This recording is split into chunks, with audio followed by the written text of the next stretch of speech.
My name is Belle Richardson, and at 65 years old, I never thought my only son Jordan would send me to his wedding in an Uber while his mother-in-law arrived in my new Lexus. I raised him alone after his father passed, gave him everything, including my life savings for his perfect day. But when I discovered they spent the venue money on a luxury honeymoon, instead I made a decision that changed everything. Before I tell you what happened next, let me know where you are watching from. Hit that like button if you have ever felt disrespected by family. Trust me, you will want to stick around for what I did next. I never imagined my life would turn out this way.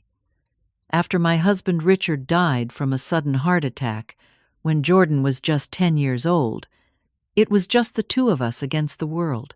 Those early years were incredibly difficult. I worked as an elementary school teacher during the day and picked up evening shifts at a local bookstore just to keep our modest home in the suburbs of Boston. Every extra dollar went into a college fund for Jordan. I was determined that my son would have opportunities despite our loss. Jordan was such a bright child, always tinkering with computers and showing an incredible aptitude for mathematics. When he was accepted to MIT with a partial scholarship, I could not have been prouder. I remember the day we packed up our old station wagon to drive him to campus. As I hugged him goodbye in his dorm room, I felt both heartbreak and tremendous pride. My boy was going to make something of himself. And he did. After graduating with honors in computer science, Jordan landed a fantastic job at a software company in Boston. He quickly rose through the ranks, becoming a senior developer within just 5 years. Throughout his 20s, we remained incredibly close. Sunday dinners at my house were our sacred tradition, and he would call me at least twice during the week just to check in. I knew every detail of his life, and he knew mine. When Jordan was 32, he called me one evening sounding more excited than I had heard him in years. He had met someone special. Her name was Allison, a marketing executive at a prestigious firm. He gushed about her intelligence, her ambition, and her kind heart.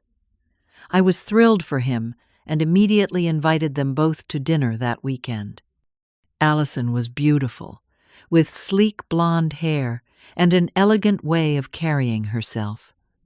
She brought an expensive bottle of wine and complimented my modest home so graciously that I immediately felt comfortable with her. She asked thoughtful questions about Jordan as a child and seemed genuinely interested in my stories. By the end of the evening, I found myself hoping this relationship would last. 6 months later, Jordan called to tell me he was planning to propose. I was ecstatic. He asked if he could use the diamond from my engagement ring, which I had kept in my jewelry box since Richard passed, to create a new ring for Allison. The request brought tears to my eyes. Nothing would have made me happier than for a piece of my love story to become part of theirs. The proposal was a success, and soon after, I was formally introduced to Allison's parents, Sandra and Thomas Wilson, at an upscale restaurant downtown. I wore my best dress and was nervous about making a good impression. From the moment they arrived, I could sense they were from a different world than mine. Sandra wore designer clothes and spoke frequently about their vacation home in Cape Cod. Thomas worked in investment banking and had the confident demeanor of someone accustomed to wealth. During that dinner, I felt slightly out of place as they discussed country clubs and mutual acquaintances from elite social circles. Still, they were polite, and I reminded myself that what mattered was our children's happiness. When the topic turned to wedding plans, Sandra immediately took charge of the conversation, talking about venues that cost more than my annual salary. I had been saving diligently for years, putting aside money that I had originally intended for retirement. After the engagement, I had decided to contribute $30,000 toward the wedding. It was a substantial amount for me, representing years of careful budgeting, but I wanted to give my only son the wedding he deserved. When I mentioned my contribution, Sandra's eyebrows raised slightly, and she exchanged a quick glance with Thomas. Jordan reached over and squeezed my hand under the table. I could see the gratitude in his eyes, and that was all that mattered to me. The months leading up to the wedding were a whirlwind of excitement. I had recently treated myself to a new car, something I had never done before. After driving the same reliable Toyota for 15 years, I had splurged on a silver Lexus. It was my one indulgence after decades of frugality, and I felt a small thrill every time I pressed the keyless ignition. Jordan had teased me about finally living a little, and I had to admit it felt good. I imagined being actively involved in the wedding preparations, helping Jordan and Allison create their perfect day. I had so many ideas about incorporating meaningful traditions and personal touches. I even took a week off work to be available for venue visits and vendor meetings. The future looked bright, and I was excited to welcome Allison into our small but loving family.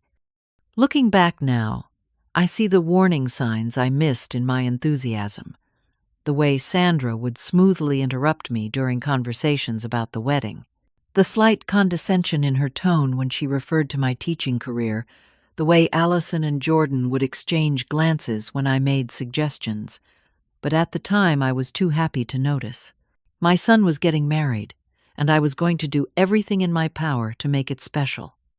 The first real disappointment came about 2 months into the wedding planning. Jordan and Allison had settled on a beautiful historic venue overlooking the harbor, and I was excited to tour it with them.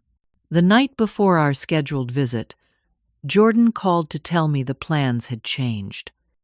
"Mom, we actually went ahead and saw the venue yesterday with Allison's parents," he said, his voice oddly formal.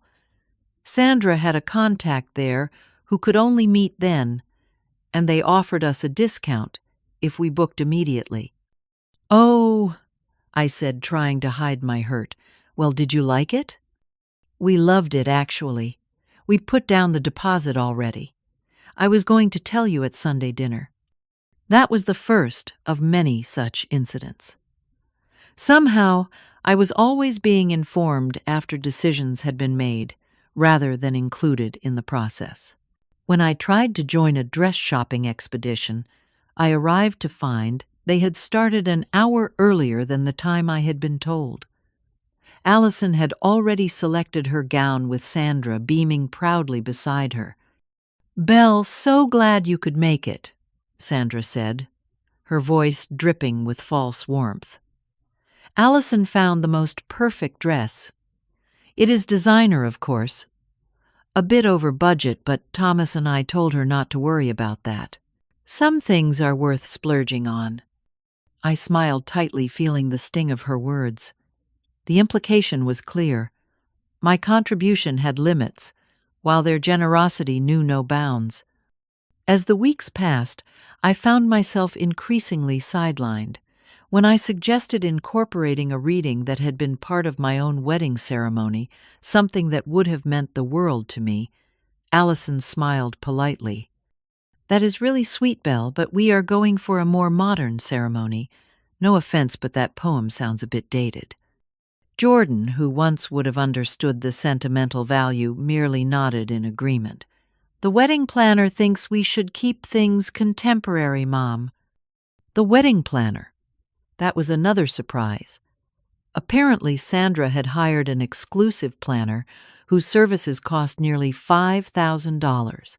When I expressed concern about the mounting expenses, wondering aloud if that money might be better used for the young couple's future, Jordan seemed irritated. "Mom, this is a once-in-a-lifetime event. We want it to be perfect." I swallowed my objections. Of course they wanted perfection.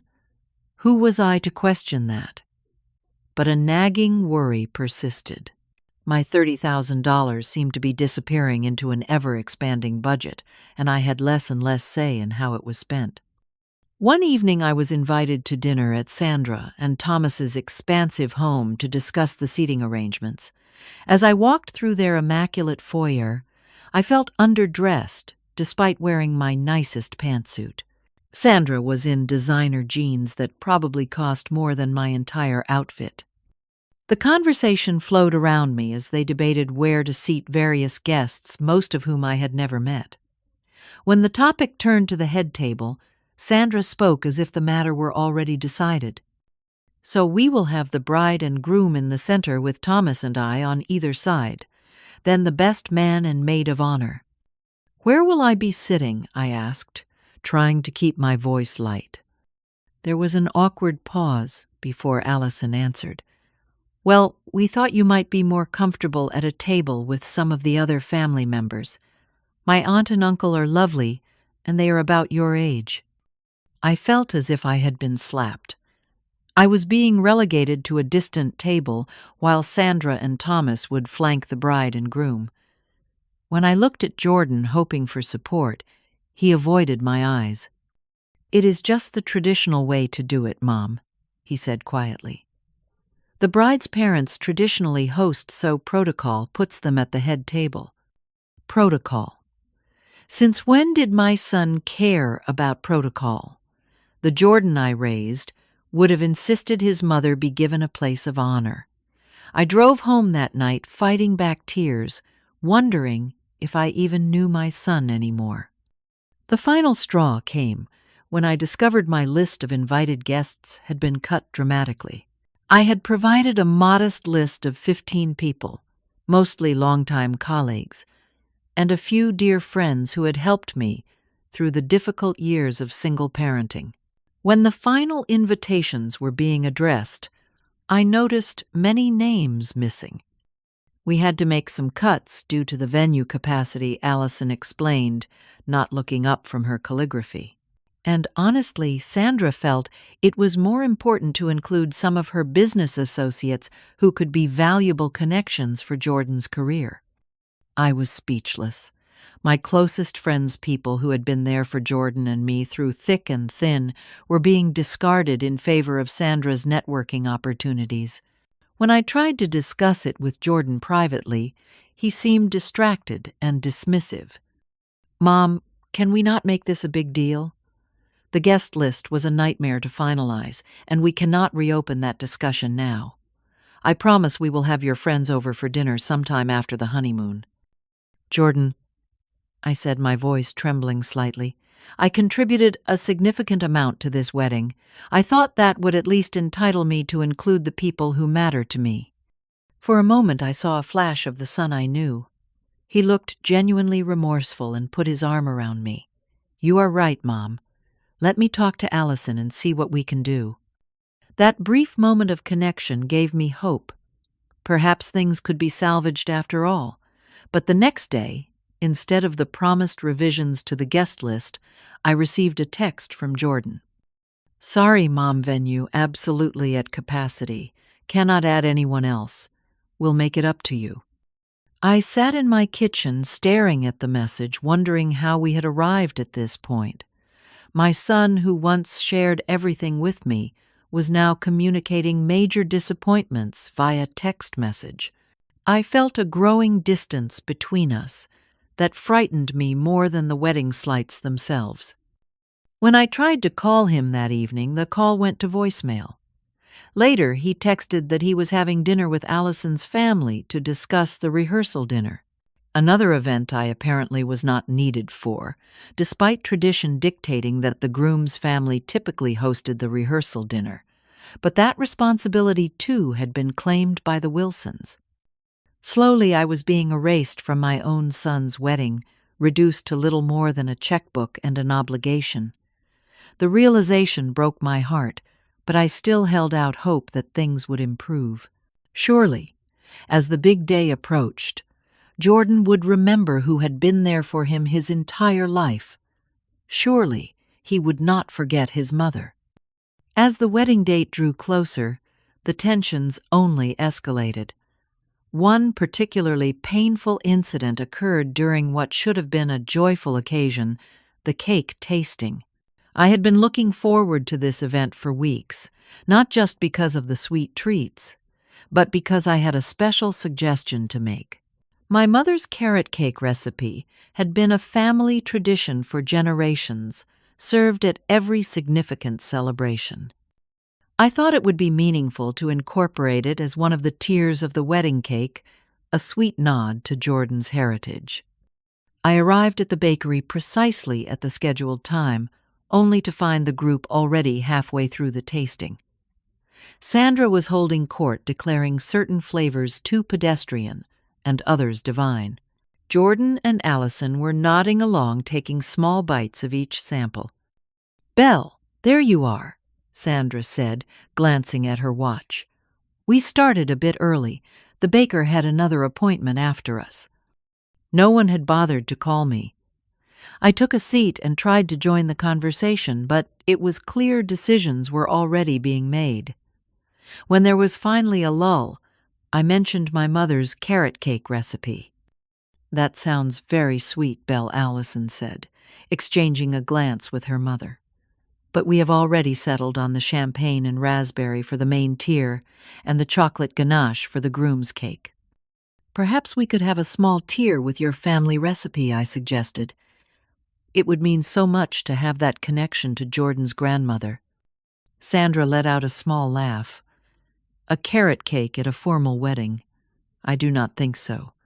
Besides, the baker here is award-winning. No offense to your family recipe, but some things are best left to professionals." I looked to Jordan, waiting for him to defend our family tradition, to stand up for something that had been important throughout his childhood. Instead, he gave a small shrug. "The flavors they picked are really good, Mom. And carrot cake is kind of casual for the vibe we are going for." The vibe they were going for. As if our family traditions were somehow tacky or embarrassing. I fell silent, feeling like an outsider in what should have been a family celebration. Later, as we were leaving, I overheard Sandra speaking to the baker. "Thank goodness we dodged that bullet," she said in a stage whisper. "Can you imagine serving homemade carrot cake at the Wilson event of the season?" The baker, eager to please a clearly wealthy client, laughed along with her. I walked to my car alone, tears stinging my eyes. The next blow came when I discovered that my financial contribution had been spent without my knowledge or input. During a rare phone conversation with Jordan, I asked about the final payment to the venue, which was due soon. "Oh, that is all taken care of," he said vaguely. "Actually, Mom, Allison and I wanted to talk to you about possibly increasing your contribution a bit. We found these amazing sparklers for the send-off that would look spectacular in the photos." "Jordan," I said carefully, "I gave you $30,000. That was everything I could afford to contribute. What happened to that money?" There was a pause before he answered. "Well, some things cost more than we anticipated, and we upgraded a few elements. The photographer Allison wanted was a bit more expensive, and Sandra found this incredible florist who does arrangements for celebrities. So my money is gone, and now you are asking for more." I could not keep the hurt from my voice. "Mom, do not be dramatic. This is how weddings work. Budgets evolve. We thought you would want us to have the best."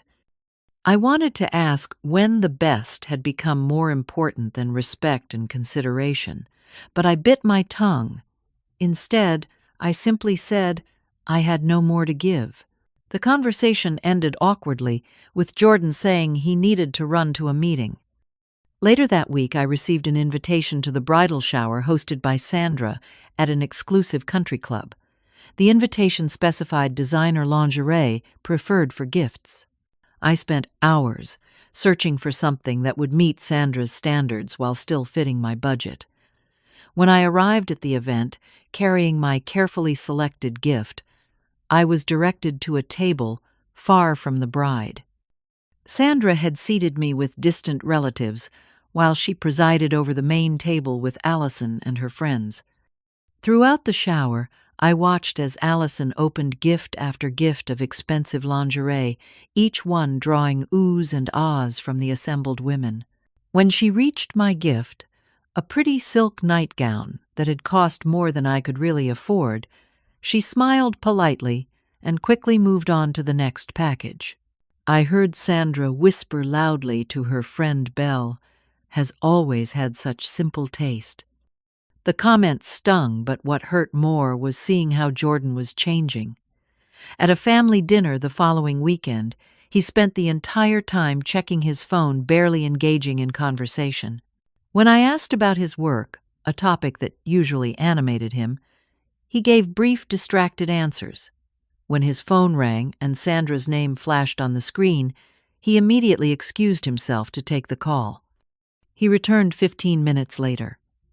"Sandra needs me to pick up the place cards from the calligrapher tomorrow. She says it has to be me because she does not trust the staff to handle them properly." "You are taking time off work to pick up place cards?" I asked, bewildered. "Could Allison not do that?" "Allison is busy with final dress fittings. Mom Sandra is doing a lot for this wedding. The least I can do is help out when she asks." I bit back the observation that I too had done a lot for the wedding, including emptying my savings account, yet my requests for inclusion were consistently ignored. The most hurtful incident came just 3 weeks before the wedding. I had been invited to the final venue walkthrough, supposedly, to give my input on the final arrangements. I took the afternoon off work, dressed carefully, and arrived full of hope that finally I would be included in a meaningful way. The venue was even more beautiful than I had imagined, a historic mansion with sweeping views of the harbor. As the wedding planner led our small group through the space, pointing out where different elements would be placed, I felt a surge of excitement despite everything. My son was getting married in this gorgeous place. Whatever tensions existed, surely the beauty of the day would overcome them. Then I heard Sandra discussing the ceremony with the coordinator. "And then the mother of the groom will be escorted to her seat by the usher, followed by myself and Thomas walking down the aisle together before the bridal party." I frowned in confusion. I thought the mother of the groom was typically escorted by her son or another family member, not an usher. Sandra turned to me with a tight smile. "Well, Jordan will be busy with the groomsmen, and we thought this would be simpler, unless you need special assistance." The implication that I was somehow infirm or incapable made my cheeks burn. "I do not need assistance. I just thought." "Belle, we have worked out all the logistics with the wedding planner," Sandra interrupted. "Best not to complicate things at this stage." As the walkthrough continued, I noticed something else disturbing. In the displays showing the table arrangements and seating chart, my name was at a table in the far corner of the room, while Sandra and Thomas were prominently placed at the head table with the bride and groom. Even worse, next to my name was written "plus companion" with a question mark.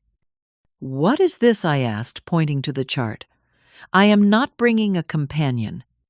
The wedding planner looked embarrassed. "Oh, Mrs. Wilson thought you might want to bring a friend for company." I stared at Sandra, speechless. She was not only relegating me to the furthest table, but suggesting I needed to bring someone along to keep me occupied, as if I were an awkward obligation rather than the mother of the groom. "I will be perfectly fine on my own, thank you," I said stiffly. As the walkthrough concluded, I overheard Sandra telling the wedding planner, "Just make sure Belle is handled properly on the day. She tends to get emotional and we cannot have any scenes." I stood rooted to the spot, humiliation washing over me. Handled, like a problem to be managed. In that moment, I realized just how far things had gone. I was no longer viewed as an important part of this wedding, but as a potential disruption to be contained. That evening I called Jordan, determined to have an honest conversation about how I was being treated. The call went to voicemail 3 times before he finally texted back with Allison's family discussing flowers. "Call you tomorrow." I sat alone in my living room surrounded by framed photos of Jordan throughout his life. His first day of kindergarten, his high school graduation, the day he received his college acceptance letter. In every image, his smile was directed at me, his mother, the person who had been his constant support. Now that smile was reserved for others, and I had been pushed to the periphery of his life. The tears came then hot and bitter. I had lost my son to people who saw me as beneath them, who were systematically erasing my role in his life, and he was letting it happen. That realization hurt more than any snub or slight. The boy I had raised, who once would have fiercely defended me, was now complicit in my exclusion. Little did I know that the worst was yet to come, and that the final insult would push me beyond my breaking point.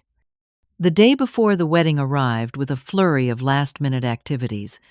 I had taken 2 days off work to be available for whatever Jordan might need. I sent him a text early in the morning. "Good morning, sweetheart. Just wanted to let you know I am here if you need anything today. So excited for tomorrow." Hours passed with no response. Finally, around noon, my phone rang. It was Jordan, sounding harried. "Mom, glad you called. There has been a slight change of plans for tomorrow."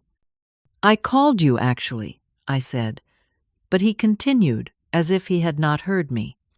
"About transportation to the wedding. We have had to make some adjustments to the car arrangements." My heart sank.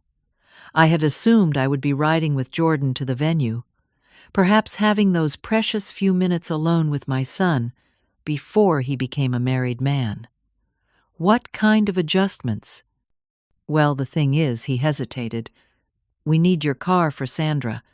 The vintage Rolls-Royce we rented for the bridal party had some mechanical issues, and we cannot get a replacement on such short notice. Sandra cannot exactly show up in a regular taxi." I gripped the phone tightly. "You want to use my car for Sandra?" "Just for the drive to the ceremony. The wedding planner suggested we could arrange an Uber for you."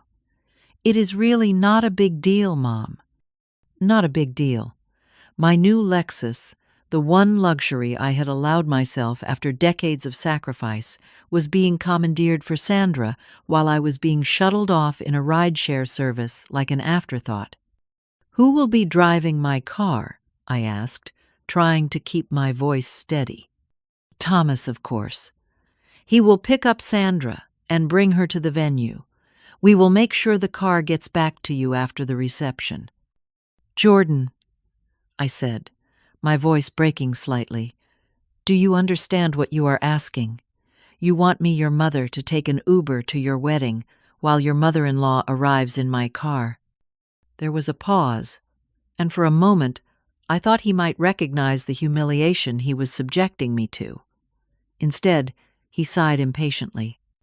"Mom, please do not make this difficult. Everything is already stressed enough without you getting upset over a simple car ride. It is just practical. Sandra has her gown and all her things. She needs the extra space. And I do not matter. My feelings do not matter. Of course you matter. But this is one day, and we need everyone to be flexible. Sandra and Dad have put so much into this wedding." Dad. He had called Thomas Dad. The word hit me like a physical blow. In all the years since Richard died, Jordan had never called anyone else by that title. Now he was casually bestowing it on Thomas while dismissing my feelings as inconvenient. "I see," I said quietly. "Will there be anything else you need from me?" "Actually, yes. Could you bring the card with your gift to the rehearsal dinner tonight? Sandra is collecting them to put on the gift table for tomorrow, so there is less to manage on the actual day." My gift. The check representing the remainder of my modest savings money I had intended to use for my retirement. Money I was giving to a son who apparently viewed me as nothing more than a resource to be utilized when convenient. "I will bring it," I said, my voice hollow. After ending the call, I sat motionless, staring at the wall. Something had broken inside me, some final thread of hope that things would improve, that Jordan would remember who I was and what I meant to him. That evening, I dressed carefully for the rehearsal dinner, a subdued event held at an upscale restaurant chosen by the Wilsons. I arrived exactly on time, clutching the envelope containing my card and check. Sandra immediately spotted the envelope and swooped in. "Belle, is that your card? Let me take that for you. We are keeping everything organized." She plucked it from my hands before I could respond and deposited it in a decorative box without a word of thanks. The rehearsal itself was a blur of instructions from the wedding planner, with Sandra interjecting frequently to adjust details. I stood silently in my designated spot, going through the motions as directed. Jordan was busy with his groomsmen, barely acknowledging my presence. After the rehearsal, as everyone moved to the dining area, I found myself seated at the far end of the table, separated from Jordan by a sea of unfamiliar faces. Throughout the dinner, toast after toast was made to the happy couple. Thomas gave a lengthy speech about welcoming Jordan into their family. Sandra spoke emotionally about gaining a daughter. Allison's siblings shared childhood anecdotes. No one thought to invite me, the mother of the groom, to speak. I was rendered voiceless at a celebration of my own son's marriage. As the evening wound down, I approached Jordan to say goodnight. He was surrounded by Allison's relatives, laughing at some shared joke. When he saw me, his smile dimmed slightly. "Heading out, Mom?" "Yes, it is getting late. I just wanted to wish you good night and tell you how happy I am for you." Despite everything, I meant those words. I loved my son and wanted his happiness. He gave me a quick, distracted hug. "Thanks, Mom. Remember, the Uber will pick you up at 10:30 sharp tomorrow. The ceremony is at noon, but Sandra wants everyone there early for photos." Photos that would apparently include everyone but me, given the schedule. I nodded, not trusting myself to speak, and left the restaurant alone. That night I barely slept. I lay awake thinking about all that had happened, all the ways I had been pushed aside and diminished. By morning I felt hollow, going through the motions. As I dressed in the expensive outfit I had purchased for the wedding, a pale blue dress and jacket that had cost more than I would typically spend on clothes for an entire season. At precisely 10:30, my phone pinged with a notification that my Uber had arrived. I gathered my small purse and the mother of the groom corsage I had been instructed to wear and walked out to the waiting car. The driver, a kind-faced older gentleman, opened the door for me. "Wedding day?" he asked, with a smile noting my formal attire. "My son is getting married," I replied. "Ah, mother of the groom. That is a special role.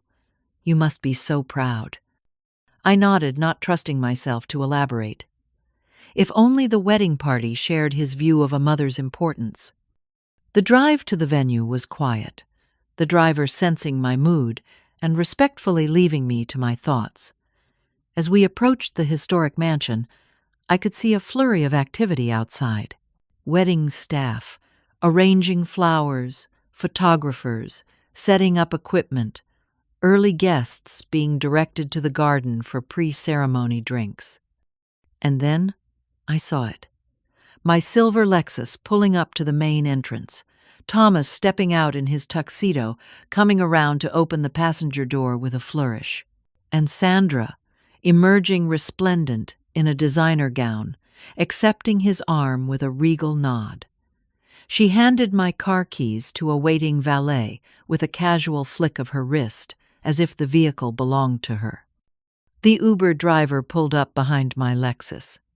"Looks like we are right on time," he he said cheerfully.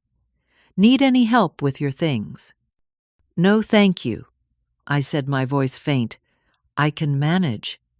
I stepped out of the car, watching as Sandra and Thomas were greeted effusively by the wedding planner and ushered inside like visiting royalty.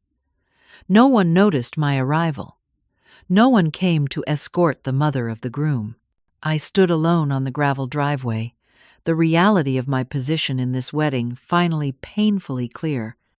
I was not a valued participant in my son's special day. I was an obligation, a box to be checked. Mother of groom present. My presence was required for appearance's sake, but my feelings, my traditions, my very identity as Jordan's mother had been systematically erased, and my son had allowed it to happen. As I walked slowly toward the entrance, a profound sense of grief washed over me, not just for the wedding day slights, but for the loss of the relationship I thought I had with my son. Somewhere along the way, Jordan had decided that impressing the Wilsons was more important than honoring the woman who had raised him, and that realization broke something fundamental inside me. I entered the venue with my head held high, determined to get through this day with dignity if nothing else. But the pain in my heart was unlike anything I had felt since the day I lost Richard. In some ways, this loss felt even more acute, because unlike death, this rejection had been a choice. My son had chosen to push me aside, to prioritize his new family at the complete expense of his old one. And as I was directed to a small anteroom where I would wait alone until it was time for the ceremony, I found myself wondering if I even knew the man my son had become. The ceremony itself was undeniably beautiful. Seated in my assigned place 3 rows back on the groom's side, rather than in the traditional front row reserved for parents, I watched my son stand tall and handsome at the altar. When Allison appeared at the end of the aisle, escorted by a beaming Thomas, Jordan's face lit up with love. Despite everything, that moment touched my heart. Whatever else had happened, my son was happy. I observed quietly as Sandra dabbed theatrical tears from her eyes, perfectly positioned for the photographer to capture her emotional reaction. The vows were exchanged, rings presented, and finally the minister pronounced them husband and wife. Applause erupted as the newlyweds shared their first kiss as a married couple. During the recessional, Jordan and Allison practically floated down the aisle, followed by the bridal party. Sandra and Thomas were then escorted out with great ceremony, the guests turning to watch their progress.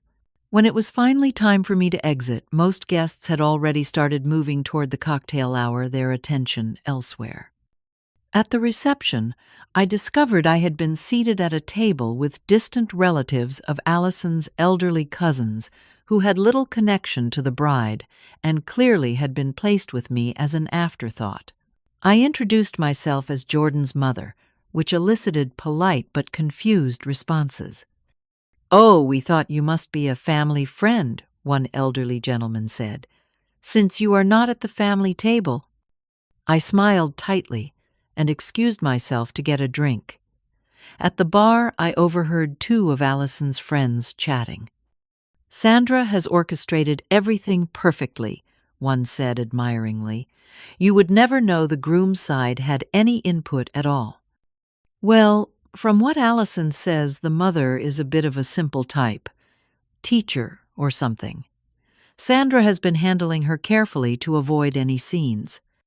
I moved away, cheeks burning with humiliation. Is that how I was discussed? As a potential problem to be managed? I took my drink to a quiet corner, observing the celebration from a distance. The dance floor was filled with laughing guests. The head table glittered with elaborate floral arrangements, Jordan and Allison seated in the center, with Sandra and Thomas flanking them like royalty. As the evening progressed, I noticed something strange. The venue manager, a polished woman in a sleek suit, kept approaching the head table with an increasingly concerned expression. Each time she would bend down to speak quietly to Jordan, and each time he would shake his head and gesture dismissively. The woman would retreat only to return 15 or 20 minutes later, looking more agitated. Curiosity piqued, I decided to use a trip to the restroom as an opportunity to pass near the service area. As I approached the hallway leading to the restrooms, I heard tense voices coming from a small office with the door ajar. "This is completely unacceptable," the venue manager was saying. "We have been trying to process the final payment since this morning, and the card keeps declining. We cannot provide the remainder of the reception services without payment." "There must be some mistake," a male voice responded, which I recognized as the wedding planner. The mother of the bride assured me everything was taken care of. Well, it was not. And now we have a full reception underway with an unpaid balance of $22,000. I have already spoken to the groom multiple times, and he keeps saying he will handle it, but nothing has been resolved. $22,000. The exact amount I had contributed toward the venue in my initial payment, the money that was supposed to have secured the location months ago. A cold realization washed over me. My contribution had not been used for the venue as promised. It had been spent elsewhere, perhaps on the upgraded honeymoon. Jordan and Allison had been excitedly discussing a luxury safari in Tanzania that seemed to have materialized out of nowhere in the wedding plans. I slipped into the restroom, my mind racing. A quick check of my banking app confirmed what I already suspected. The payment to the venue had been made on my credit card, not as a direct bank transfer, as I had assumed. And because I had set a high limit for wedding expenses, the transaction was still listed as pending. It had not yet fully processed, which meant I could still cancel it. For a long moment I stared at myself in the bathroom mirror. The woman looking back at me seemed like a stranger. Elegantly dressed, carefully made up, looking every inch the proud mother of the groom. But inside I felt hollow, used, discarded. Everything became clear in that moment. I had been nothing but a checkbook to my son and his new family. My feelings, my traditions, my very role as his mother had been systematically diminished. And now I discovered they had misused the money I had sacrificed for them, spending it on themselves rather than the venue as promised. With shaking fingers, I called my credit card company. After verifying my identity, I explained that I needed to cancel a pending transaction. "The charge for $22,000 to Harborview Estate," I said quietly. "I need to cancel that payment immediately." "May I ask the reason for the cancellation, Mrs. Richardson?" the representative asked. "The services were not provided as agreed," I said, which was true in more ways than one. "I understand. I am placing a hold on that transaction now. It will not be processed." "Thank you," I whispered. After ending the call, I stood motionless in the restroom, coming to terms with what I had just done. I had effectively pulled the financial rug out from under my son's wedding reception. The venue would soon discover the payment had been canceled. There would be consequences, perhaps serious ones. A small voice in the back of my mind urged me to reconsider, to find Jordan, and explain, to give him a chance to make things right. But a stronger voice, one that had been silenced for too long, reminded me of every slight, every dismissal, every time my son had chosen the Wilsons' approval over his mother's feelings. I returned to the reception where dinner was being served. At my table, I picked at my food, unable to eat. Across the room, Jordan and Allison were feeding each other, cake, laughing, as cameras flashed around them. Sandra was holding court at the head table, accepting compliments on the stunning event she had single-handedly orchestrated, as I overheard one guest gush. No one noticed when I slipped out early, declining the Uber The wedding planner offered to call and instead walking the short distance to a nearby hotel. I checked in for the night, unable to face returning to my empty home, and sat on the edge of the bed in my elegant mother of the groom outfit, waiting for the phone call I knew would come. It was nearly midnight when my cell phone rang, Jordan's name flashing on the screen. I answered without speaking. "Mom."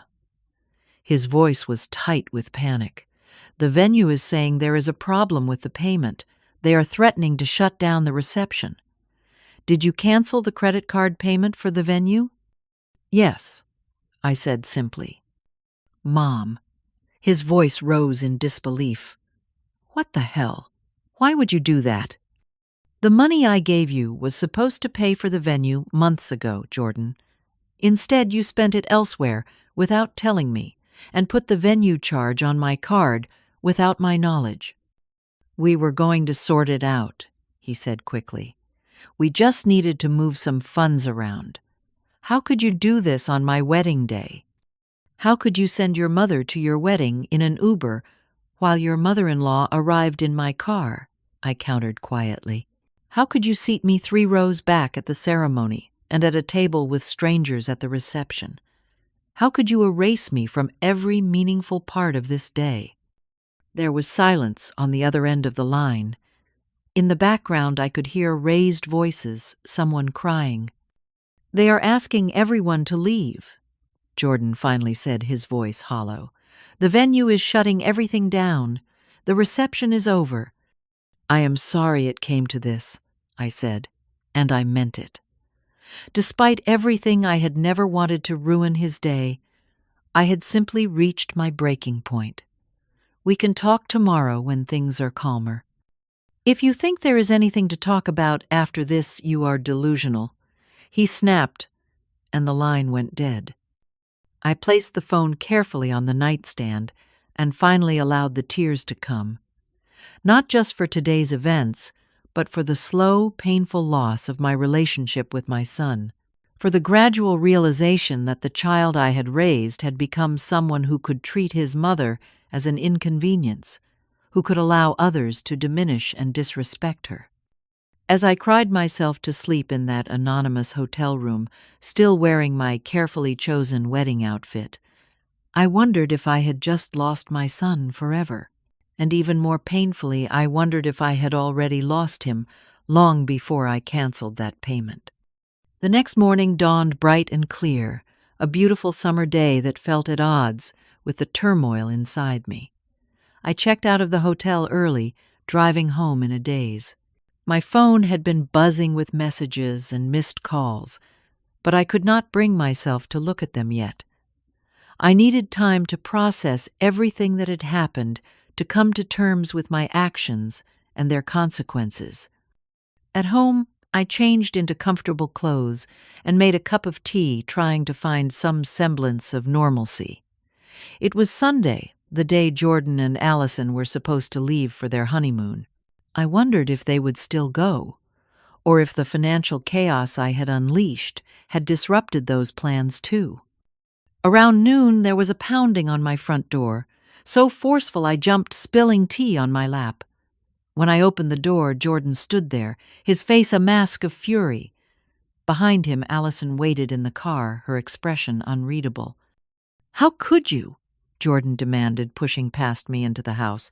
"Do you have any idea what you did? The reception was shut down. Everyone was asked to leave. Allison was humiliated in front of all our guests." I closed the door quietly and turned to face my son. "I am sorry it ended that way, Jordan, but you lied to me about how my money was being used. We were going to pay for everything. We just moved some funds around temporarily. The honeymoon package was non-refundable and had to be paid right away. So you spent the money I gave you for the venue on your honeymoon instead, without telling me, and then charged the venue to my credit card without my permission." He had the grace to look slightly ashamed, but quickly rallied. "It was a temporary solution. We would have paid you back." When I asked, simply, "And why was I not consulted about any of this?" "Mom, It was just money. We could have sorted out the money. But what you did, you cannot undo that. You ruined our wedding day." I took a deep breath, steadying myself. "Jordan, this was never just about the money. This was about how I have been treated throughout this entire wedding process. I was excluded, dismissed, and disrespected at every turn. By Allison, by her parents, and most painfully by you." "That is not fair," he protested. "You were included in everything." Was I? My voice was quiet but firm. I was not included in choosing the venue. My guest list was cut without my input. I was seated away from you at every event, including the reception. I was sent to your wedding in an Uber while my car was given to Sandra. Tell me, son, what part of that feels like inclusion to you?" Jordan ran a hand through his hair in frustration. "Those were just logistics, practical decisions. No, they were choices. Choices that clearly communicated how little you valued me."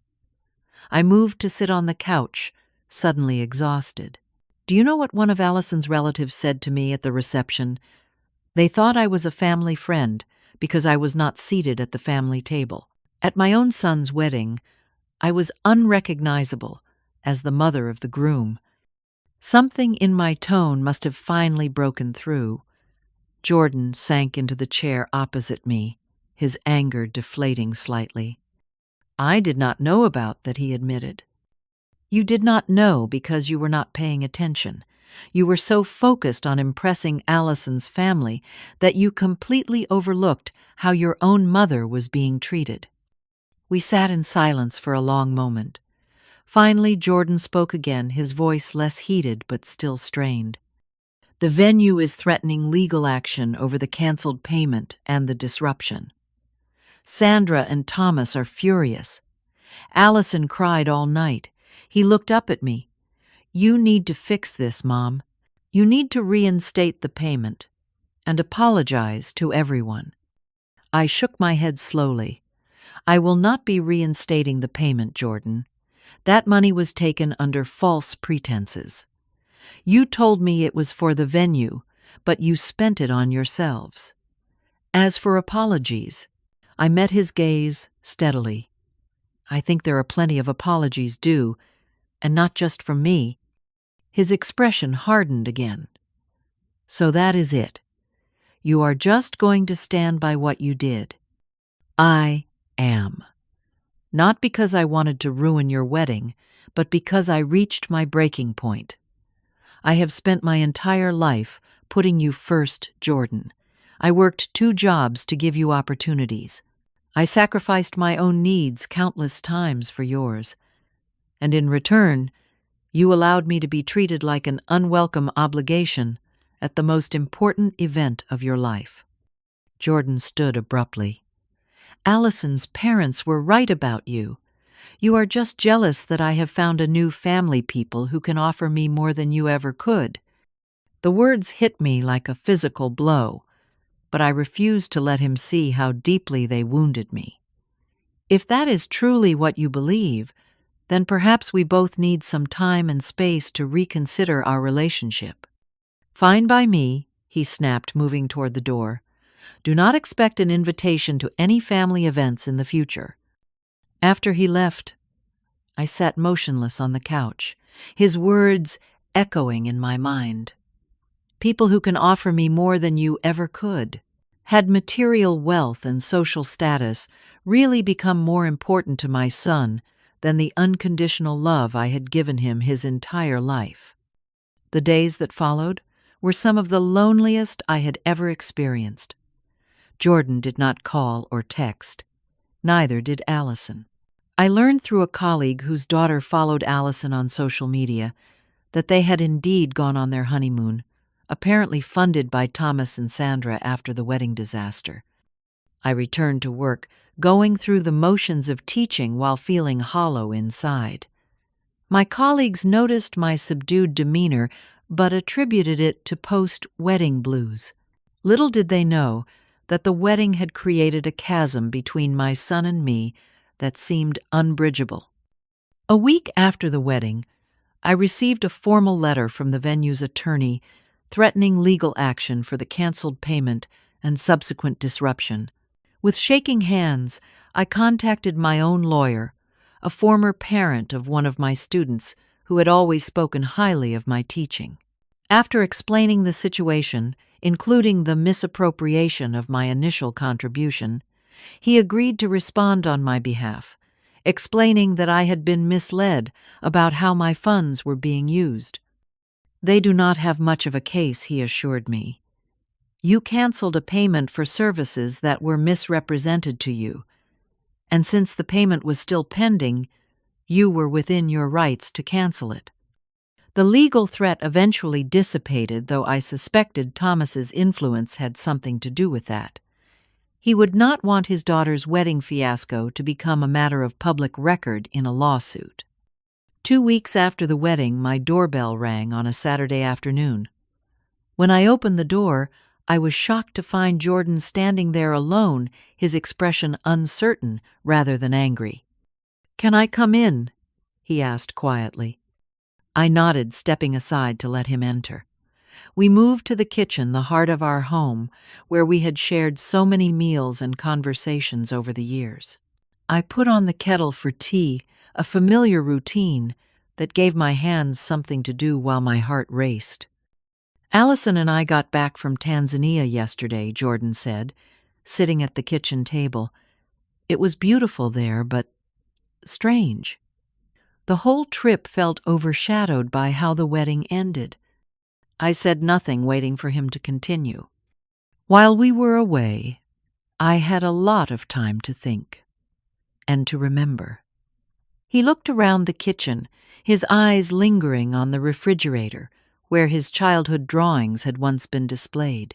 "I remembered how you used to come to every single one of my science fairs, even when you had to take unpaid time off work. How you helped me apply to colleges, staying up late to proofread my essays. How you somehow scraped together enough for the MIT application fee when I know we barely had enough for groceries that month."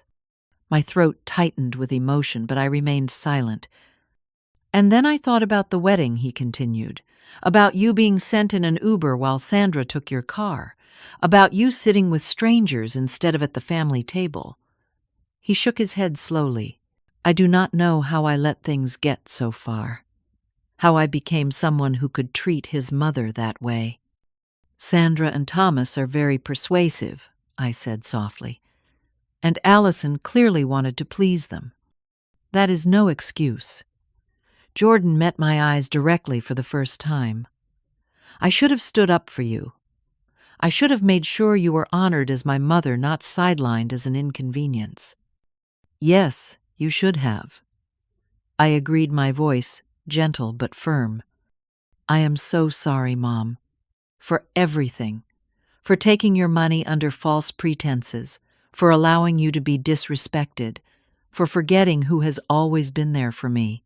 He reached across the table, his hand open in a gesture of reconciliation. "I understand if you cannot forgive me right away, but I needed you to know that I see now how wrong I was." I looked at my son, this young man, I had raised alone, and saw genuine remorse in his eyes. The anger and hurt I had been carrying began to loosen its grip on my heart just slightly. "What about Allison and her parents?" I asked. "Where do they stand in all this?" Jordan sighed. "Allison and I have had some difficult conversations. She acknowledges her part in sidelining you, though she still thinks you overreacted with the payment cancellation. Sandra and Thomas." He hesitated. "They are not exactly apologetic, but I have made it clear to everyone that my relationship with my mother is non-negotiable. If they want me in their lives, they need to respect you." It was not a perfect resolution, but it was a start. I reached out and took his offered hand, feeling the first tentative step toward healing. "I cannot promise that things will go back to how they were overnight," I said honestly. "Trust takes time to rebuild, But you are my son, and I have never stopped loving you even when I was deeply hurt by your actions." Jordan nodded, squeezing my hand. "I will do whatever it takes to make this right, Mom. I promise." As we sat in the kitchen, sharing tea, and beginning the long process of reconciliation, I realized that sometimes the most painful ruptures can lead to necessary reckonings. My son had lost his way, temporarily seduced by wealth and status, but the core of the person I had raised was still there. And perhaps this difficult experience would ultimately strengthen our relationship, founded now on mutual respect rather than just familial obligation. The road ahead would not be easy. There would be awkward family gatherings and tense interactions with Sandra and Thomas. Allison and I would need to forge a new understanding based on honesty rather than superficial politeness. But for the first time since the wedding disaster, I felt hope that my relationship with my son could be salvaged and perhaps even emerge stronger from the ashes of what had been destroyed. In the months that followed, Jordan and I worked diligently to rebuild our relationship. It was not always easy. There were uncomfortable conversations and moments when old hurts resurfaced. But we persevered, both of us, committed to finding our way back to each other. One significant breakthrough came about 3 months after the wedding. Jordan invited me to dinner at his and Allison's new apartment, a gesture that felt both ordinary and profound in its normalcy. When I arrived, I was surprised to find Allison alone, Jordan, having been delayed at work. "He should be here soon," she said, inviting me in with visible nervousness. "Would you like some wine while we wait?" The apartment was lovely, tastefully decorated, but with unmistakable touches of my son visible throughout. His collection of science fiction novels on the bookshelf, the chess set I had given him for his 18th birthday displayed on the coffee table, small reminders that, despite everything, this was still my Jordan's home. Belle Allison said, "After pouring us each a glass of wine, I owe you an apology. A real one, not just because Jordan wants me to give it." I looked at her in surprise, not having expected this direct approach. "I got caught up in my mother's vision of the perfect wedding," she continued, "and in the process, I allowed her to push you aside. Worse, I participated in it." She met my eyes directly. "There is no excuse for how we treated you. I am truly sorry." Her sincerity was palpable, and I felt something shift inside me. Not complete forgiveness, perhaps, but a willingness to move forward. "Thank you for saying that, Allison. It means a great deal to hear. Jordan has told me so much about everything you did for him growing up," she said quietly. "How you worked multiple jobs to put him through school. How you never missed a single one of his events." She shook her head. "I am ashamed that we did not honor that dedication at our wedding." By the time Jordan arrived, Allison and I had reached a new understanding. Not friendship exactly, but a mutual respect that could potentially grow into something more positive over time. Sandra and Thomas proved to be a more complex challenge. They had lost face among their social circle due to the abrupt end of the wedding reception, and Sandra, in particular, seemed unable to move past her resentment. At first, they refused to be in the same room with me, forcing Jordan and Allison to see us separately. 6 months after the wedding, however, an unexpected development shifted the dynamic. Thomas suffered a minor heart attack, a health scare that shook the entire family. During his recovery, I sent a heartfelt card and a basket of healthy snacks suitable for his new dietary restrictions. It was a small gesture, but one made without expectation of reciprocation. To my surprise, Thomas called me personally to thank me. Our conversation was stilted at first, but gradually warmed as we discovered a mutual interest in gardening. By the end of the call, he had invited me to see his prized rose bushes once he was fully recovered. Sandra remained distant, but the ice between us began to thaw incrementally. At Jordan and Allison's first anniversary dinner, a small gathering at their apartment, Sandra and I managed to share a table without tension, focusing on our mutual love for Jordan rather than our past grievances. "He looks happy," she commented, watching Jordan laugh with friends across the room. "You raised a good man, Belle." Coming from Sandra, this simple acknowledgement felt monumental. "Thank you," I replied. "That means a lot to me." Our relationship would never be warm. Sandra and I were too different in our values and approaches to life, but we had found a way to coexist peacefully, for the sake of our children, and that was enough. As for Jordan and me, our Sunday dinners gradually resumed, though now they often included Allison. The first time he brought her to one of these meals, I made a point of teaching her my mother's carrot cake recipe, the one that had been rejected for the wedding. As we mixed ingredients in my kitchen flour dusting our clothes, I shared stories of Jordan's childhood, and she listened with genuine interest. "I wish we had included this cake in the wedding," she said, as we savored slices of the finished product. "It is delicious, and it would have meant so much to both of you." Jordan reached across the table to squeeze my hand. "We can make new traditions now, ones that honor our past while building our future." That became our approach moving forward, finding ways to blend old traditions with new beginnings. When Jordan and Allison announced they were expecting a baby a year and a half after their wedding, I was among the first to know a small but significant indicator of my restored place in their lives. During Allison's pregnancy, she often sought my advice, valuing my experience as a mother in a way she never had before. And when my granddaughter Lily was born, I was in the waiting room, the proud grandmother, eagerly anticipating her arrival. The first time I held Lily in my arms, looking down at her tiny face with Jordan and Allison beside me, I felt the last pieces of hurt and resentment melt away.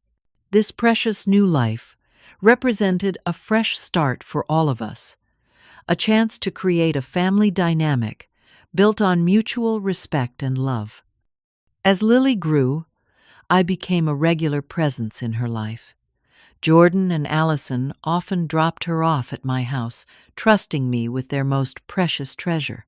On those days, watching my granddaughter play in the same yard where her father had once played, I reflected on the journey that had brought us here. The wedding disaster, painful as it had forced a necessary reckoning. It had shown Jordan the dangerous path he was traveling, prioritizing status and approval over the authentic relationships that truly mattered.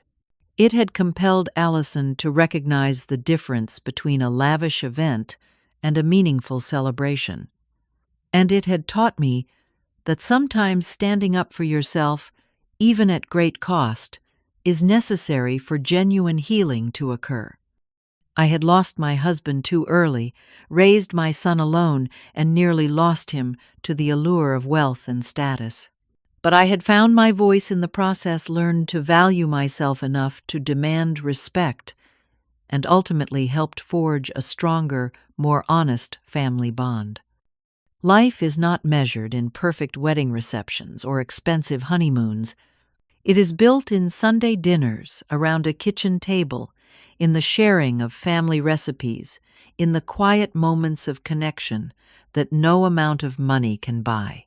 Jordan and Allison learned this lesson the hard way, but they learned it well. And as for me, I discovered that true dignity comes not from where you are seated at a wedding reception, but from knowing your own worth and refusing to accept anything less than the respect you deserve. Sometimes, the most loving thing you can do, both for yourself and for those you care about, is to stand firm in that knowledge, even when it causes temporary pain. 5 years after the wedding, at Lily's christening celebration, Jordan raised his glass for a toast. Family and close friends gathered in my backyard, a simple but joyful occasion. "To my mother," he said, his voice carrying across the assembled guests, who taught me the true meaning of family through both her unwavering support and her courage to hold me accountable when I lost my way. Mom, thank you for never giving up on me, even when I gave you every reason to do so. I am the man I am today because of your love and your strength. Tears blurred my vision as I accepted his embrace. The journey had been painful, but the destination made it worthwhile. We had emerged stronger, wiser, and more authentically connected than before. Life rarely unfolds as we expect it to. Sometimes, the greatest gifts come disguised as disappointments, and the most painful moments lead to the most profound growth. My son sent me to his wedding in an Uber and gave my car to his mother-in-law. I canceled the venue payment and caused a reception disaster, but from those ashes rose a family bond, fortified by honesty, mutual respect, and the courage to fight for the relationships that truly matter. Have you ever had to stand up for yourself with family, even when it was incredibly difficult? I would love to hear your stories in the comments below. And if this resonated with you, please hit that like button and subscribe to hear more stories from my life. Remember, sometimes the most painful chapters lead to the most beautiful resolutions. Thank you for joining me today, and may you always know your own worth.